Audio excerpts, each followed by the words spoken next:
ladies and gentlemen. Welcome to Off the Cuff. My name is Fred, I'm Brian. and we have something for you today. I don't know how to put it Yeah, any way other than that.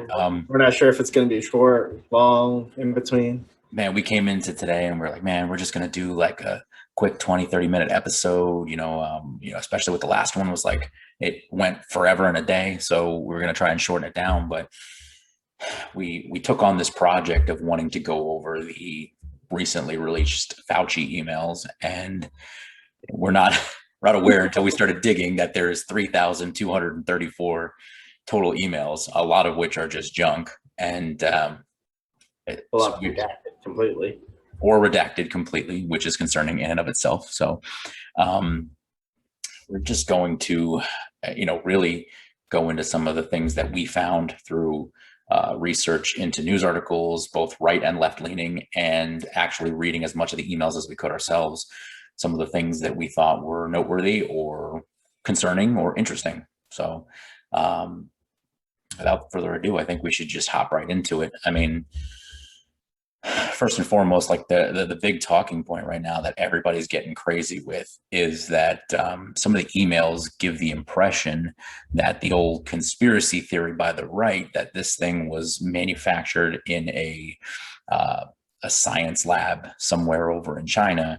Um, the left says, "Oh, that this email doesn't prove anything," and the right says, "Oh, yeah, it definitely, without a shadow of a doubt, proves something." And I don't know about you, man, but I don't know that this necessarily proves it, but it definitely It, makes it, makes the it hair on your definitely neck stand warrants, up. yeah, it definitely warrants investigation either through independent sources. Uh, I don't trust the HWO just because of their response to COVID initially, not blaming China when it did originate in China. But just another to touch on that from the BBC, which is not a right-leaning source at all most of the time.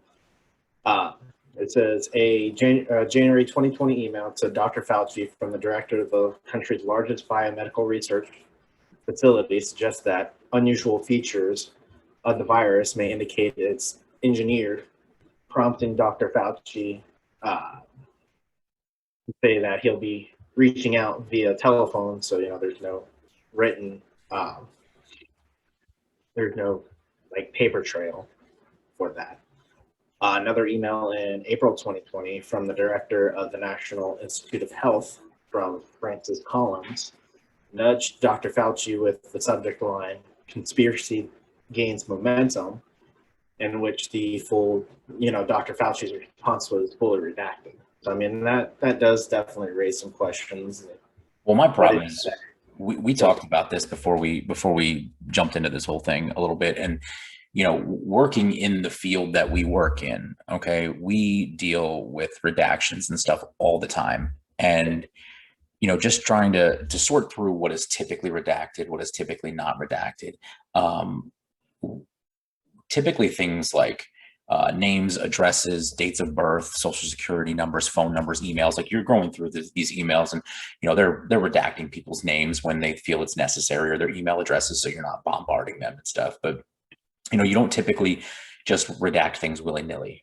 Usually it's things that are a risk to victims, a risk to national security in these government cases and stuff like that.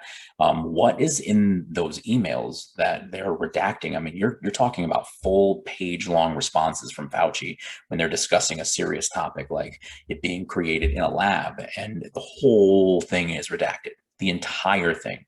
What is in those emails? What is in those emails that falls under national security, private information of people, like those things that are normally redacted? What is in that whole page that you and I can't read as part of the Freedom of Information Act? That should concern a lot of people.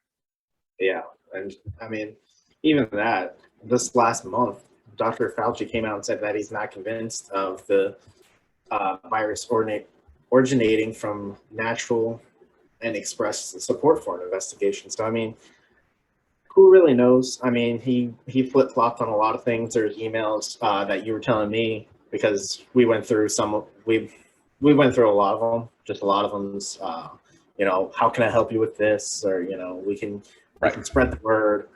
I mean, he went from don't wear masks to wear masks to it's common sense to wear double masks, then to no, I didn't tell you guys to wear double masks, then it's like back to double masking. So I mean, who knows? I mean, whenever I go to the doctor and I'm sick with like the flu or a cold, they make me wear a mask so I don't spread it to other people. They don't make everyone in the entire doctor's office come in with masks and stuff like that.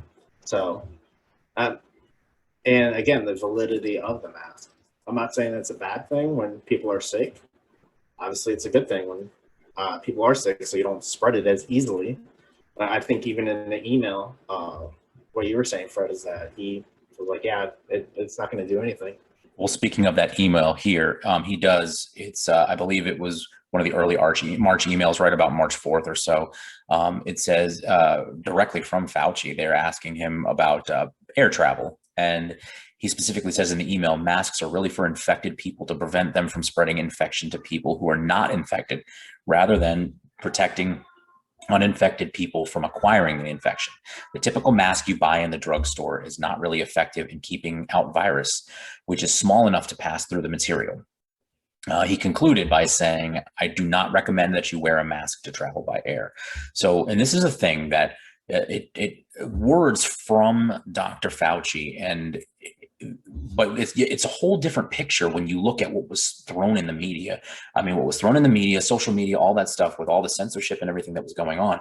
How many times I heard arguments that, oh, well, this one is different because the molecules are so large versus that, and this is actually going to stop it this time. And how many times I posted on social media actual videos of people proving that the masks don't work with vape pens and all kinds of other things to show with physical visible. And I got my videos got censored.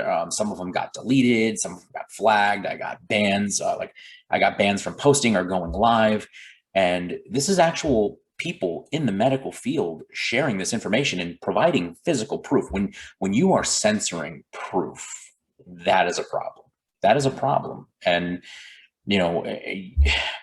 from the man himself, behind closed doors in emails. And yeah, I'm sure he probably knows that anybody can obtain these emails at any point, but behind closed doors where most people are not, because no one's going to anticipate that down the road someone's going to come and pull all your emails to fact check you. And these early emails from him, he's flat out saying these masks are not necessary for people that are not sick. And you go through the emails and stuff, and there's a lot of talk about how the asymptomatic spread is nonsense. There's a lot of stuff in there that if you are a freak about knowing and researching and looking into all this stuff, that it's good reads. It's just a lot. It's cumbersome. Oh yeah, by far. And I mean, we can only work with the information that was provided by the Chinese Communist Party at the time. And it seems like I kind of don't agree with Fauci, but I mean, when you gain new knowledge, you're supposed to let us know. So he said on public TV, I don't remember what it was, but it was like, well, we were saving it for the healthcare workers, blah blah blah. I think around the same time that email was sent, where he was like, yeah, that's not going to do anything. So I mean, it was just more of a placebo effect, I believe, just to calm people down. But that really didn't do too much, because I haven't had any personal calls where people were assaulting other people. But I mean, going back to the one call you had, which you actually discussed on the channel, with the guy assaulting the two younger people because they didn't have masks on. So I mean, I believe it was just a placebo effect as far as the masks, and that's just to calm people down, but I don't think it did anything. I think it had the opposite effect. Honestly, I think that so much of these emails show that they had the information, that if they were just honest with people, they had the information available to them, and they had the knowledge to explain things to people in a way that they could kind of squelch the noise a little bit and bring it back, keep tempers down, keep panic down, and they didn't. And these emails, honestly, they make it look like that was the intention. They make it look like they had the information and willingly chose to do this instead of this. When you look at these emails where he's advocating for people to not wear masks, and then he goes out on camera and he's telling people, you need to mask up, you need to do this, we need to start forcing people to wear masks in public places. You've got cops out there in certain states arresting people for not wearing masks. Like all it really did was allow for abuses of people's civil liberties and their rights. And I mean, even going back to the earlier days, I believe you were the one that located a email stating something to the effect where he believed that the virus would just go away by the summertime. Is that correct? Yes. Do you have that on hand? Yeah, let me pull that one up. In March of 2020, Fauci thought COVID would stop on its own without a vaccine. In one of the emails, or early March emails, he flat out says, and I love this one. It's perfect. Social distancing is not generally geared to wait for a vaccine. So social distancing, per his email, is nonsense. And we've seen that along the way. It started out at 6 feet, and then it ended up, it was 6 feet with any sort of as long as you're not within 15 minutes or so, and then it turned into 13 feet. So yeah, I think at one point they actually did a chart, with people wearing masks. If one person didn't wear a mask, safe distances. But if I'm mistaken, I'm pretty sure there was a chart that they released. But if there was, which I'm pretty sure we'll just superimpose it, and so you can see that. But I mean, as that email goes on, not to cut you off, but as that email goes on, it says a close proximity of people will keep the R0 higher than 1, and even as high as 2 to 3. But if we can get the R0 to less than 1, the epidemic will gradually decline and stop on its own without a vaccine. And without getting into all the technical mumbo jumbo behind the R0 and everything, because I'm not a scientist and you're not a scientist, but it sounds like, in this little paragraph, social distancing is not a thing that is going to be helpful. He's already said in one of the emails that he doesn't recommend wearing masks. And as long as we just keep grinding and pushing through, eventually it's going to go away without any kind of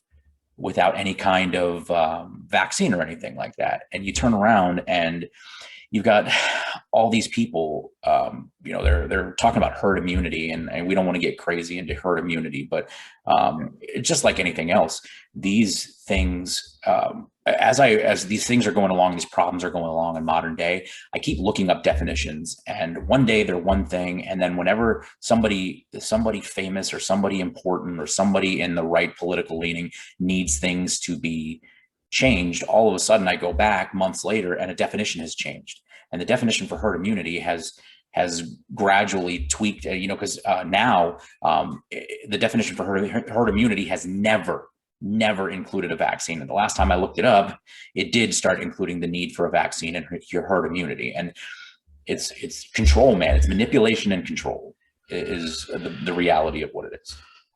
Yeah, and I mean, politicians do this all the time where they change the meanings of words. So, it's basically redefined whatever word that they're trying to convey. But I mean, even earlier in the pandemic, former President Trump was criticized everywhere for not following the scientists. But, obviously that email you just read, and he went on the national stage and was like, hey, this might be over during the summer, because herd immunity and what Dr. Fauci was saying, that it'll just gradually die, for lack of a better term, die off. But I mean, and he was criticized for not listening to the science, not listening to the science.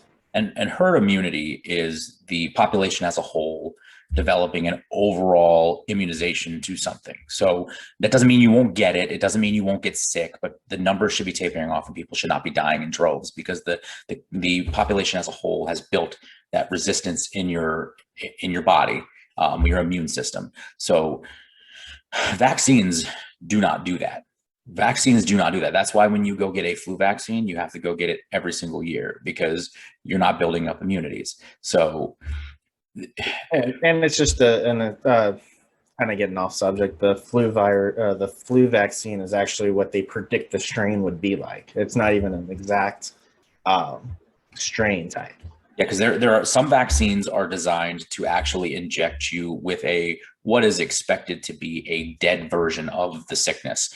You should not, in theory, you should not get sick from the virus. And that's the goal. Now, every once in a while, have there been documented instances where people have gotten vaccines and there may have been, a little bit of life left in something somewhere? I mean, they're slim, but it happens. But being that this is an RNA virus, it's not that type of vaccine. This is a completely chemically created vaccine in a lab somewhere, and that's why, just like you said, with the flu vaccine, they're all coronavirus based, all of them. So that's why everything is so similar. That's why every symptom of COVID is a symptom of every kind of flu or other sickness, because it's a SARS, it's a coronavirus strain, and these vaccines are, like you said, predictive. They're predicting what it's going to look like, which is why people are still getting the coronavirus after they get the vaccine, even when they wait the 2-week incubation period that is suggested by doctors, and they're considered fully vaccinated. Some people, the numbers are small, but some people still get it, just like with the flu. Like, some people still get it. And just like anything else, and I know I sound old now. I'm only in my 30s. I know I sound old now, but there was a time, like even as early as when I was a kid, you didn't have hand sanitizer. You didn't go around and squirt your hand with antibacterial hand sanitizer all the time. And yeah, you washed your hands and stuff, but just good general cleanliness and practices, they took care of themselves. You ended up getting sick, you got sick, you dealt with it. And even look at the flu. People are ignoring the flu. The flu murders tons of people per year, and we don't sneeze at the flu like we do coronavirus. And they're all based from the same basic coronavirus breed, I guess, for lack of a better term. Yeah. So and go ahead. No. I was finding another topic. Go ahead. You had something else to say. No, I had something. It's gone. Go ahead. Kind of going back, I know you mentioned a little earlier at the beginning here, talk about animals and stuff like that. One thing that one of the lengthy emails that Fauci received really early on, it was almost written like a news article. It might have been a forwarding of a news article, but it was from overseas somewhere. And basically they said that the coronavirus shares a 96 point something percent, almost 97% similarity. Basically what they do is they take these viruses and they plug them in their fancy schmancy computers and they try to compare them to other things to see what they're similar to try and help with finding cures or vaccines or whatever the case may be. And it was about 96%, almost 97% similarity to a bat virus. It actually had 79.5% similarity to the coronavirus that causes SARS. So, this is where the whole theory came from, that it started from bats. And it turned into some people saying, derogatory things about, the eating habits of people in China and blah, blah, blah. But the reality is the wet markets or whatever. Yeah. And even in the emails, actually, if you scroll through the Fauci emails, there was an email from someone overseas that was concerned that the fish markets, the wet markets and stuff in China were actually helping to lead to strengthening the spread across the country.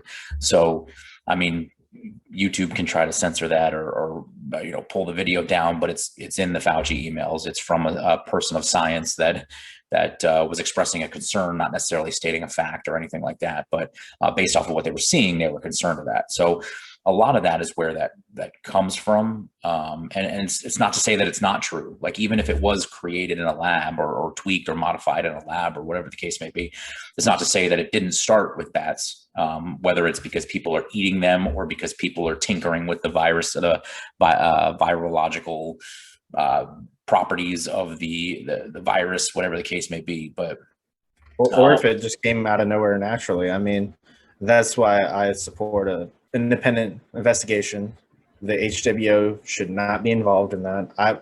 I mean, I would even accept the CDC doing an investigation.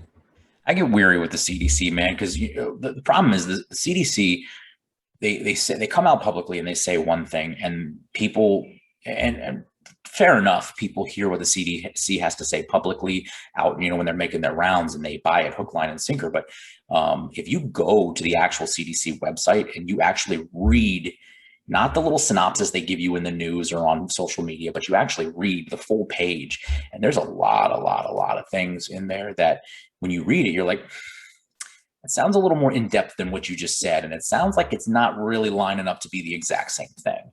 I just had a social media post that it didn't get pulled, it didn't get blocked, but they put a little fact check on it, trying to question it, even though I took direct quotes directly from their website. So I don't know how you fact check something that's a copy and paste from your own website. I mean, from the CDC website, but okay. And it basically, it doesn't say the words flat out that, non-vaccinated people have to wear masks to protect the vaccinated. But the reality is they pressure you and they stress you that for the greater good of everybody, you should just wear your mask. And and I mean, even one side of the political aisle, I'm just going to start doing that. I've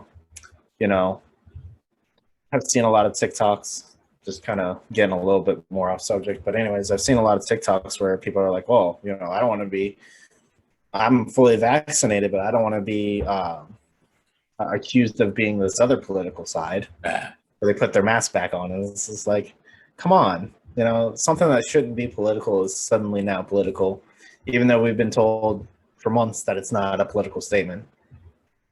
Yeah, but it's obvious that one side of the fence has been going one direction and one side has been going another. And the people that scream the loudest that I follow the science have recently been getting shown that they are not following the science whatsoever. Not even a little bit.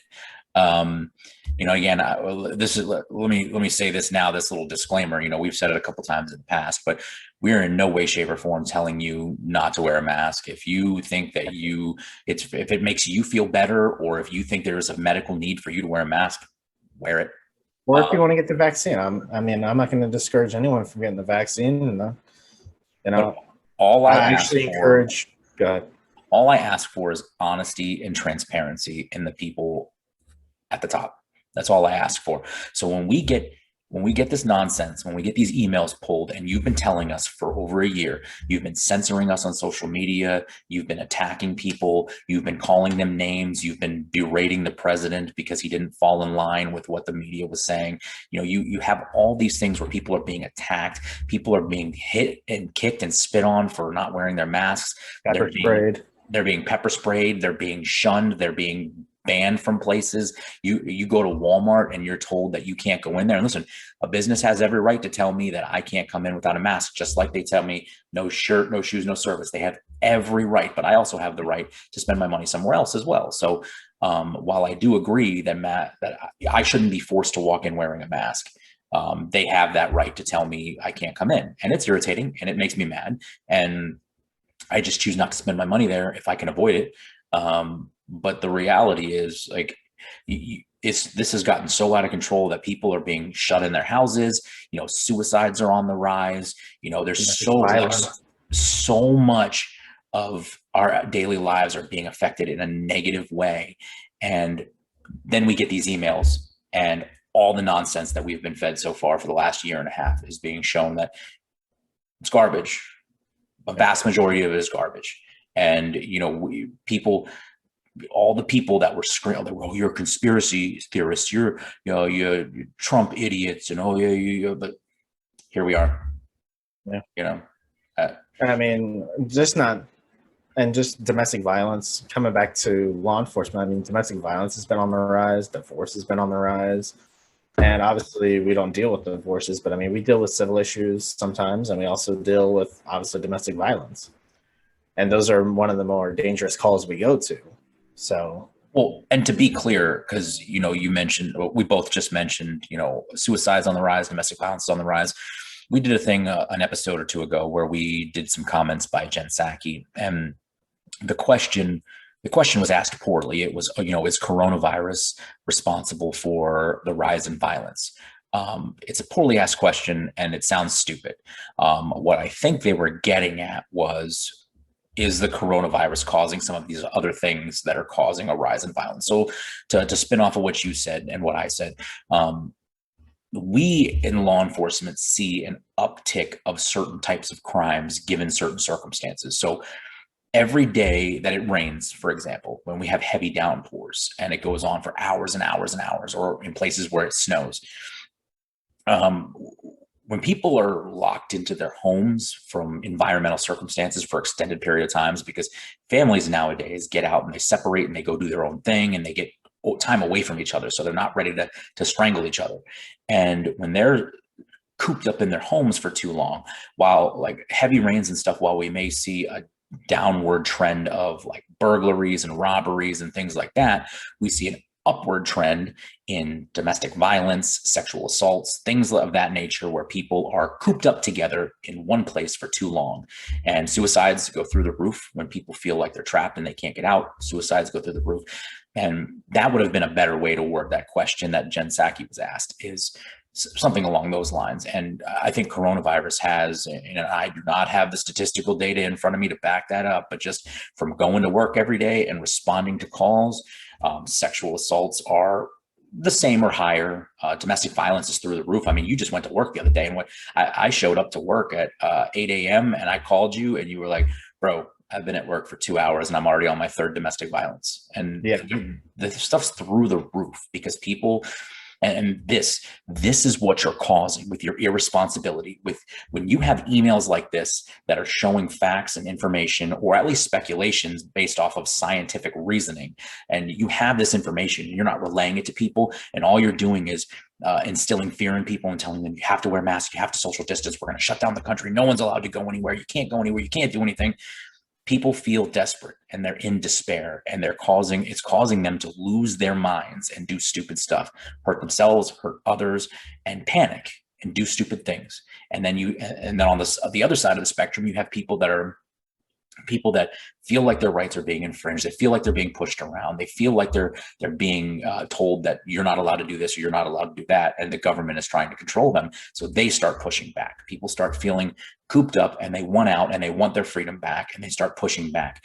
I just reading these emails are infuriating, because all of the problems, from the people on one side of the political spectrum feeling like they were being violated, to people like the rise in certain types of crimes, all this stuff, suicides, all this stuff could have been avoided if they would have handled this appropriately. And I think, Trump could only do so much while he's in office, but the reality is, I mean, no one is alleviated from blame on this. Not Trump, not Biden, not Congress, not anybody. This could have been handled much, much better. And if people were given the facts and the information from the start, you would not see half the problems that we're having today. I'm confident of that. Yeah, and I believe more or less the blame goes to the Chinese Communist Party, because they're the ones that hit it for, I believe it was 2 weeks, didn't tell the world, and still allowed flights in and out of Wuhan. So, I mean, ultimately, I believe it's the Chinese Communist Party's fault. But again, our response wasn't that good. But then again, we only had the information that they provided us and that we could obtain while people were getting infected. Yeah, the first month or so, no one's really to blame for that, because the Chinese lied about it. They hid information, like you said. They kept pertinent, like they allowed travel back and forth, like you just said. And that's, I mean, how many people brought that virus back from China when they came back, and you don't know what you're dealing with up front. But as we start getting these expert virologists on this thing and these scientific genius minds, we should have had this thing contained much quicker than we did. And, all parties involved did not move fast enough on this. They sat on their hands for way too long. The right and the left, they sat on it way too long. And anytime Trump tried to move and tried to do anything useful and try to, every time he went out there and he said something, they were already in demonizing mode of Trump. So every time he tried to say something, and even if it was a good idea, he was just punched in the face and pushed back down. And he suggested taking hydrochloroquine or whatever the heck it's called. And, you had a bunch of scientists coming out and saying, yeah, it's a really good idea. You should probably do that. And he took it, and he was over a coronavirus in what, 3 days, 4 days? And everything was fine. 70-something-year-old man he was on the list of probably going to die if he gets it. And he was fine. So I'm not a scientist. I'm not advocating for hydrochloroquine or however you say it. But, Trump had a laundry list of doctors coming out and saying, yeah, you should do that. And then, of course, like clockwork, they were like, nope, orange man bad. Here's all these scientists saying, absolutely not. You shouldn't take it. It's not useful. That's so stupid. And, both sides ate it up. The right ate up that we should. And the left, oh my God, you go to the comment sections, the left they're just like hyenas. They're like hyenas, and they're just anybody that even mentioned it, they're like, oh, I'm going to eat you. You're like, you can't take that. That's stupid. Look at all these scientific sources. And I mean, control of information, not control, but control of having better control of disseminating the information would have gone a long way. Oh, yeah. And I mean, if everyone on the left wasn't so, I guess, up in arms against everything that President Trump said, I believe we would probably, I don't know if it would have made any more significant change to what happened. But I mean, hindsight's 2020. I mean, some of the things he was suggesting was, ban flights, and then he was labeled xenophobic, like you were saying about hydrochloroquine. All because he called it the China virus, because he said something that hurt people's feelings. Yeah. Like, listen, if something we call Chinese food because it's based on food that stems from China. I mean, I know American Chinese food is not really China. Like Chinese food, just like Mexican food is in America isn't really Mexican food. But when something comes from somewhere, like, it is what it is. Like, it may hurt your feelings and it may not be a nice way to say it, but the virus it spread from China. So, I mean, and once he said that in typical fashion, like you said, they just ate it up and they would not let it rest. So, yeah. I think when it comes to things like viruses and global catastrophes, I don't believe political parties should really be against each other. I think we should all just come as Americans and deal with the problem at hand. And I believe that response to the initial outbreak in the United States would have been a lot better if that was the case, but it wasn't, unfortunately. So, and I'm in complete agreement with you. I think, and it's okay to disagree on things, and it is okay to not, one scientist says this and another says this. It's okay to not be, on the same page on everything 100% of the time. But like, what you should always be on the same page about is not turning it into a political fiasco and not turning it into a back and forth political civil war over a topic that needs immediate resolution. I mean, yeah, and something that's not even political. I mean, the virus doesn't care whether it affects a libertarian, a conservative, a communist, a socialist, or a left, a liberal. I mean, it doesn't matter. It doesn't care. It doesn't sit there and ask you your political ideology.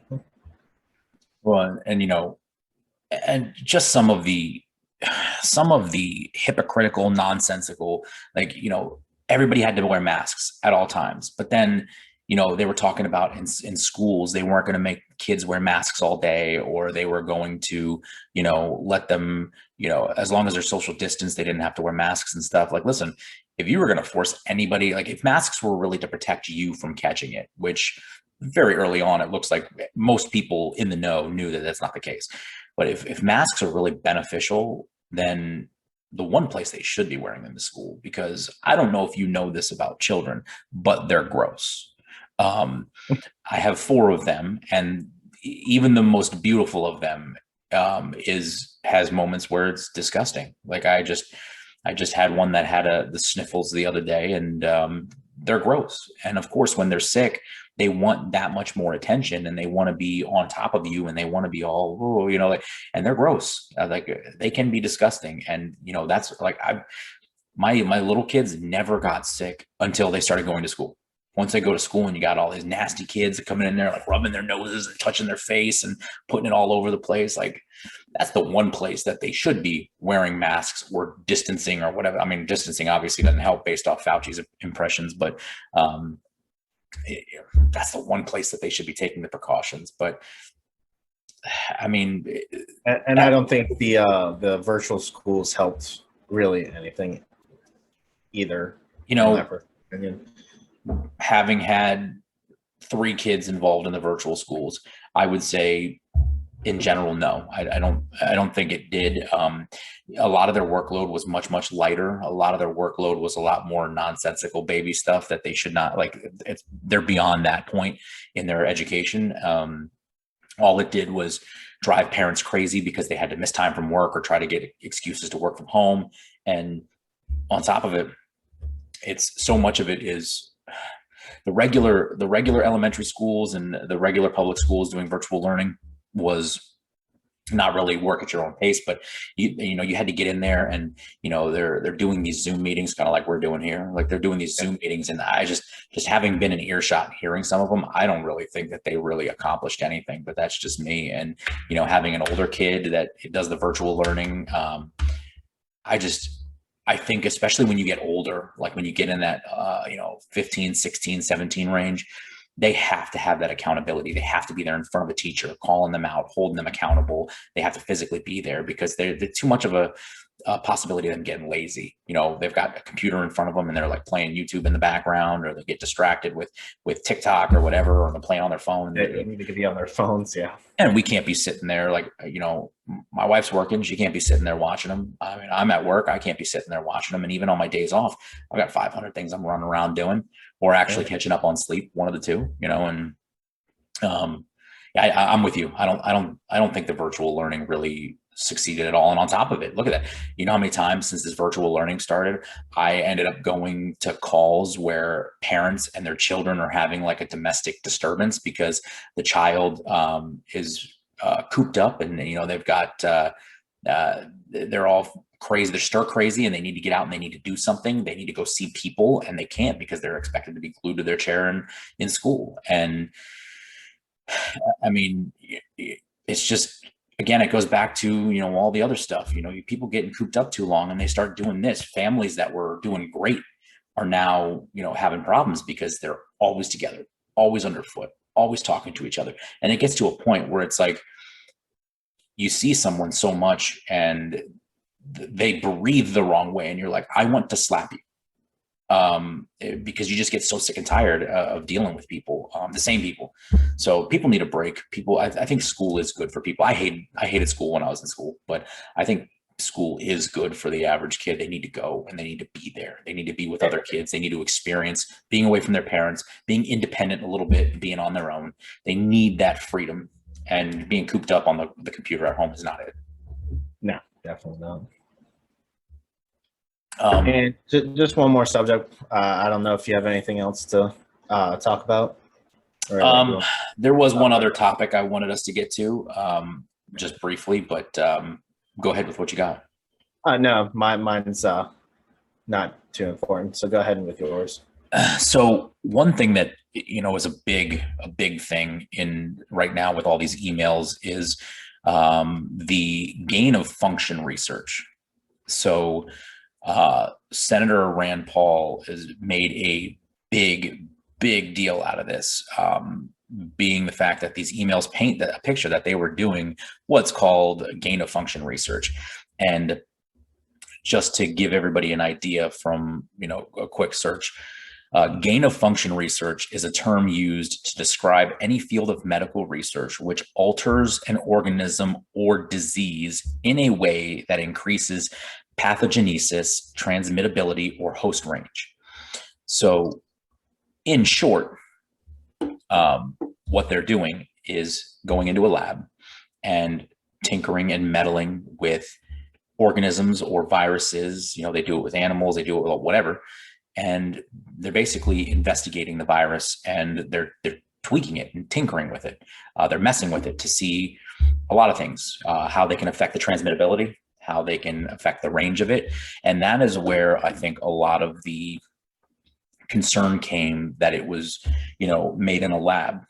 And, that it may have been made for nefarious reasons, because, there were a lot of viral videos, and YouTube and everybody tried their best to try and censor them. But there were a lot of videos going around that were showing Chinese military, communist military going around, kicking doors in, dragging people away, kicking and screaming.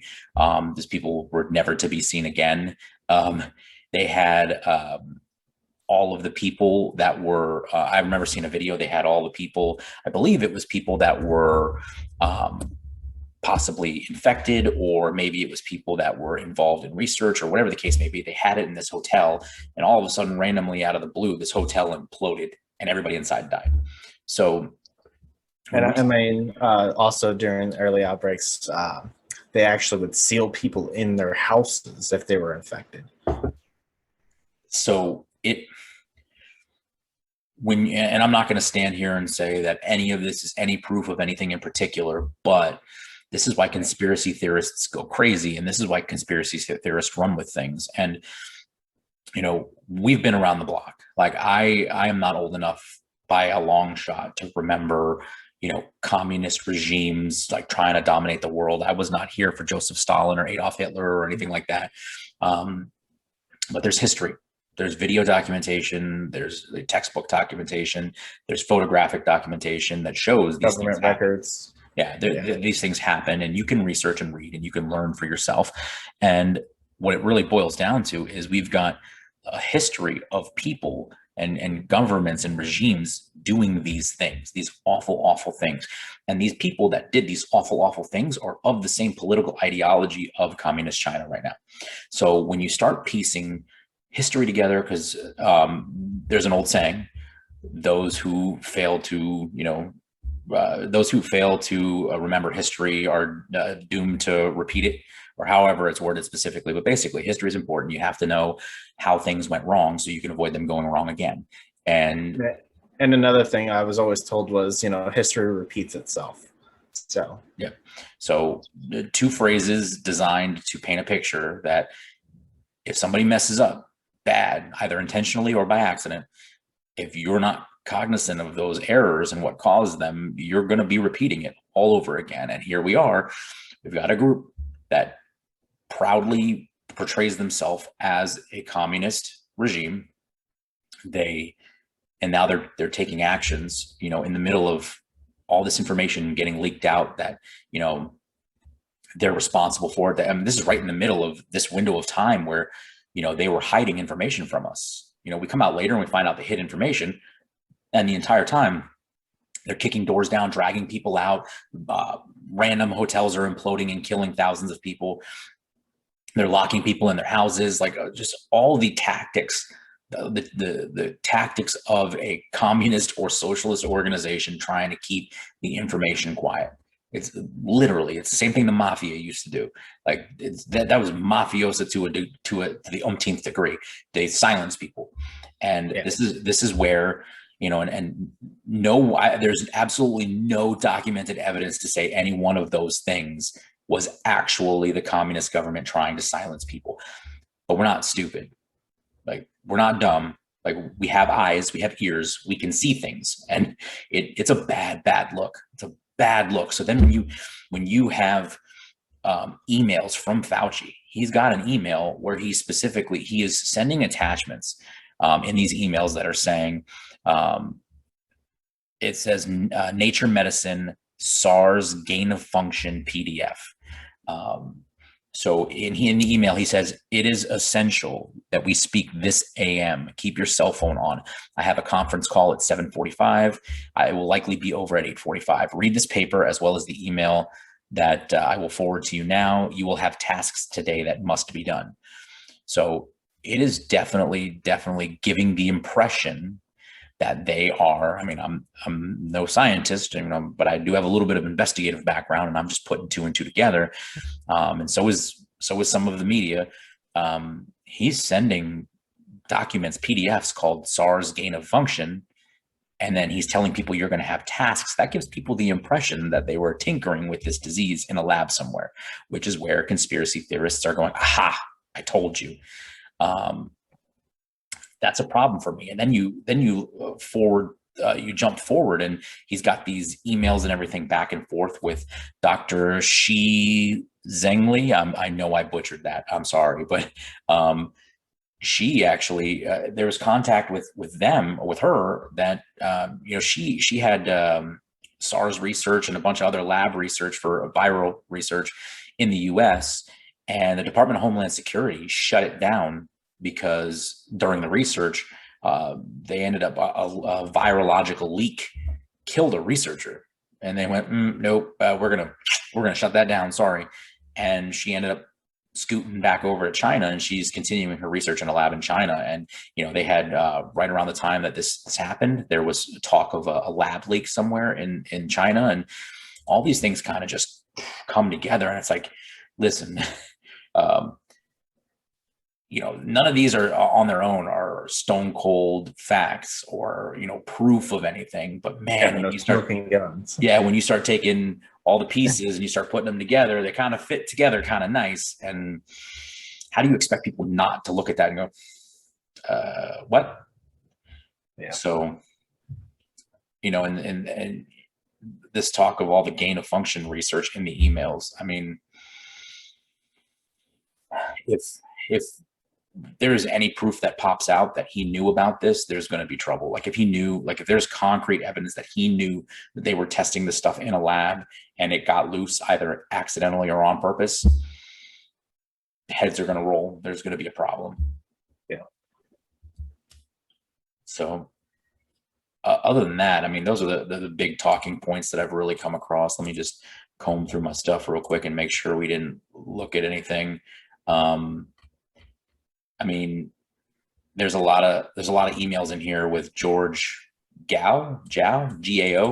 He's the director of China's Center for Disease Control. And a lot of emails and stuff like that just gave people, listen, I'm not going to tell you who you can and can't contact and have a working relationship with. But it's a bad look. It's, as you say, it's bad optics. So when when all this stuff comes out and we find that you're not being crystal clear with us, and you guys are trying to give us this impression that they're not, China's not responsible for this, and then we see these emails and there's so much back and forth between these two, and there's a lot of questionable stuff that rightfully so, the right is jumping on these things and trying to make them look stupid. But I mean, there's no smoking gun in here anywhere. I have not, again, I have not read all 3,243 pages, but and if you want to, we're going to go ahead and link the I guess PDF, or at least the article where the PDF is also linked. Yeah. And I noticed, I didn't know where we got that link from, but from actually BuzzFeed. So definitely not a very right-winged source. Well, that's the thing too, because when you read through this though, and people need to understand, these emails were not leaked.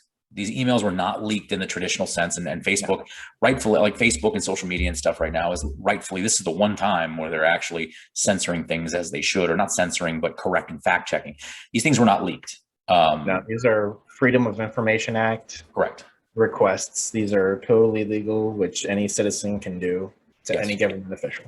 So from reading through some of these articles, BuzzFeed and like you just mentioned, and the Washington Post both actually put in a Freedom of Information Act requests for this information. So this information was legally obtained. It was requested, and that's why so much of it's redacted. If it was leaked, you wouldn't be having a lot of this redaction and stuff like that. So they had the opportunity and the foresight to go through and get rid of things they didn't want us to know. Social media is correct on that. If you see a fact check on it, it's not leaked. Yeah, they're splitting hairs, but the reality is leaked implies that, some hacker got in there. Like when they hack into celebrities' phones and they dump photos on the internet, that's a leak. Photos are leaked. But these are legally obtained. or even inside officials just leaking the emails out, Right. without going through the proper channels, like obviously these emails were. Right. So, I mean, I just looking at some of these things, I just don't.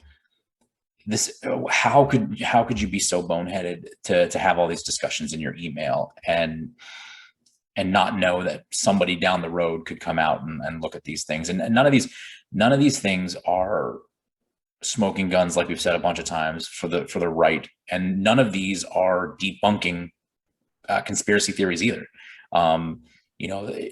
Just like everything else, you look at these conservative web pages, and they act like it's the smoking gun that's going to put someone in prison, and then you read the liberal ones or the left leaning, and they act like a lot of them avoid any conversation of any of the questionable stuff in here, and all of it's like, look at the good relationship he has with China and other directors, and everything's just like it always is. Everything's rainbows and sunshine. And I mean, the only thing these emails do are get both sides, which I think is a good thing. Both sides asking more questions about what happened, what's actually redacted, and what happened. And that's what I believe. I mean, it's definitely asking questions on both sides of the aisle, right and left. Well, it's just like what we mentioned on our last episode, where we were talking about just I just want people to come together and look at things objectively, and just look at them out. Take your emotions out of it, take your political leanings out of it, and look at it objectively. Take the fear and the panic and just look with common sense. Just like with the election, just like with everything else, this is suspicious enough, and there's nothing here that 100% unequivocally says that this absolutely happened, but there is enough questionable stuff here that if you're not asking the question why, how, who, what, where, when, like if you're not asking for more information, if you're not curious, if your eyebrow doesn't go up and make you want to know more, then when you get labeled a sheep, you deserve it, because there's enough suspicious stuff in here that, like, in the law enforcement world, we call it a clue. You know what I'm saying? You have clues, but you may not have the evidence yet, but you have clues that lead you in the right direction. And these are clues. These are breadcrumbs to the truth. And people are just brushing it aside like it's nothing, because they're being told what to think and what to feel. Yeah. They've already had the panic induced in them. They've already been pushed into that bubble of fear. We were shut down for an entire year, and then half of this year so far. I mean, we're just now starting to lift mask mandates on certain states. Yeah, except in some states where we've had mask mandates for almost no amount of time. Yeah, I mean, it's still going on. But I mean, we're halfway through the second year of COVID, and it's just still insane. And it's like there's no end in sight. A lot of these places are lifting mask bans, but man, like, you look at some of these states like New York and California, and they're still going crazy with it. They're still going nonsensical with it. And, look at places like Florida, man. Florida has had very little mask mandate. I'm talking like, maybe the first month or two. And then from there, they were opening things back up, and people were allowed to do stuff, maybe 3-4 months, but they were opening things back up. Like even now in Florida, most places are not even requiring that people come into businesses with masks on. And their numbers are, if you look at the CDC numbers, Florida and California and New York and all those places that have, super strict guidelines, just like with guns, they're not that different. They're not that. What was the point?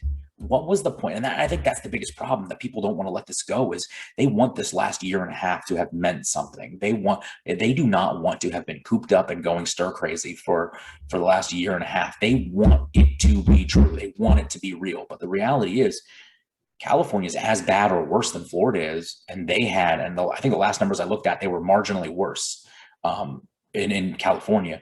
And they've had some of the strictest mask guidelines and stuff. So what was the point? What was the point? And this is a topic for another episode, maybe next week. But I mean, Michigan's governor putting any COVID patient, positive patient, into nursing homes with the people more at risk, whether they were 21 or 45 or 65. They're being put in nursing homes with people that are at risk even more than any of dying than any other age group. And with New York putting their elderly people back into nursing homes, Yeah. where it could spread and then kill more people. I mean, like I said, the response from governors is another subject for maybe an episode next week or so. But yeah, we'll save it for that because you had me talking for another hour. So yeah,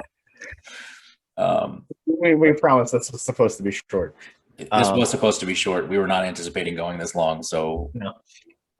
One last thing: don't get tattoos of your COVID card or what shot you got and those dates. Please don't. That's just. I mean, Lawrence, you have a lot of tattoos, and I'm pretty sure there's a lot of meaning behind those. But don't get your COVID card tattooed on your body. Don't be an idiot. Don't be an idiot. And if you took offense to me saying don't be an idiot, you're probably the idiot that got the COVID card tattooed to your skin. Don't do that. Don't do that. Or the coronavirus, what it looks like under a microscope, and then what vaccine type you got. So Pfizer, J&J, and what date? Come on. So you just put a multi-million-dollar company's name on your skin forever. So honestly, I think that's all the big talking points that we really needed to get into. Unless you got anything else, man. No, like I said, we try to get this to be short. We were trying to aim for like a half hour, 45 minutes. But here we are coming up on an hour. So, but again, just in closing, just common sense, man. Like do what you want. Do what you want. We won't, I don't wear masks unless I'm absolutely forced to, or if I walk into a situation at work, or if I don't wear my mask, I'm not going to be covered or anything like that under policy or anything, or insurance or anything. But I choose not to wear them. I have been around people that have tested positive for it, and I've taken a ton of COVID tests and I've never tested positive for it. Same here. It is what it is. This is, it's COVID is serious, but it's not going to be life altering or life ending for everybody. You know what I'm saying? Like, if you feel that you need to wear a mask or get a vaccine, do it. Do it. But also, if you feel like you don't need to be wearing a mask and you don't want the vaccine, don't do it. And people need to respect people. And, do I think certain people look stupid sometimes when they do certain things? Yeah. Do I sneer and chuckle in my car at somebody? Sure. But don't be disrespectful to people. Don't be rude. Don't go out there and start fights with people over stuff. Like, don't. Whether you're wearing a mask or not. Because, let's just be honest, people who didn't wear masks were all sometimes just like the people that were screaming at people for not wearing masks. So, it happens on both sides. And like you said, just be respectful of people's choices. Yeah. As long as it's not illegal, immoral, or unethical. Yeah. And either one, you getting a vaccine and wearing a mask does not affect me negatively, and vice versa. Social distancing supposedly for the longest time was said to have worked, but just, my rights don't end where yours begin, and vice versa. So, but on that note, I think we'll go ahead and give it a rest and call it. Just make sure that you guys like and subscribe, because the subscribers are going up, man, and the views and the hours and stuff like that, they're all going up, and we're still on track, or we're still pushing towards that 1,000. So we appreciate everybody that's tuning in, and all the we've gotten a lot of positive feedback and stuff. And please, if there's anything you want to see on here, anything that you think is something that we should be doing, reach out to us, man. We're always looking for new ideas. This is the first episode where we've only focused on one topic. So if you like that better, let us know. If you like the format, let us know. If you completely disagree with us, please, we would love to have you on. Yeah.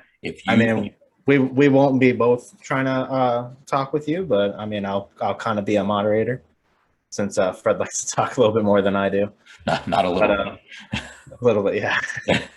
But yeah, if you disagree with us, come on, and I'll moderate, and we'll either have a debate or have a reasonable discussion, which I'd rather the discussion more than the debate. Well, and that's what we've been trying the message we've been trying to give from the start is, we want stuff on here to be respectful. You're not going to come on our show just because you disagree with us and we're going to just terrorize you and talk over you and scream at you. We don't do that. I want people that are going to have rational discussions, even if we disagree.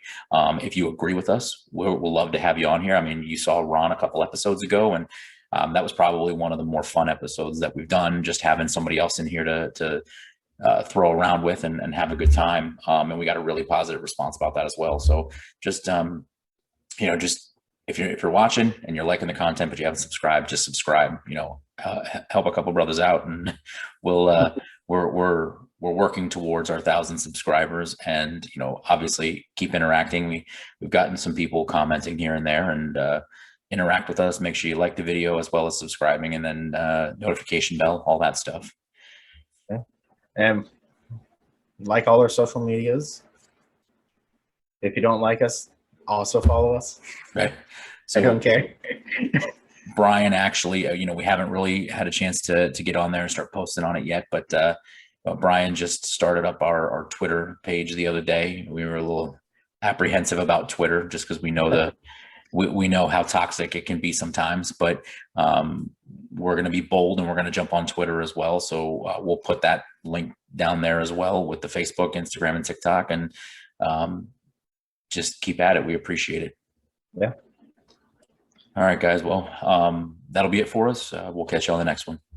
Thanks.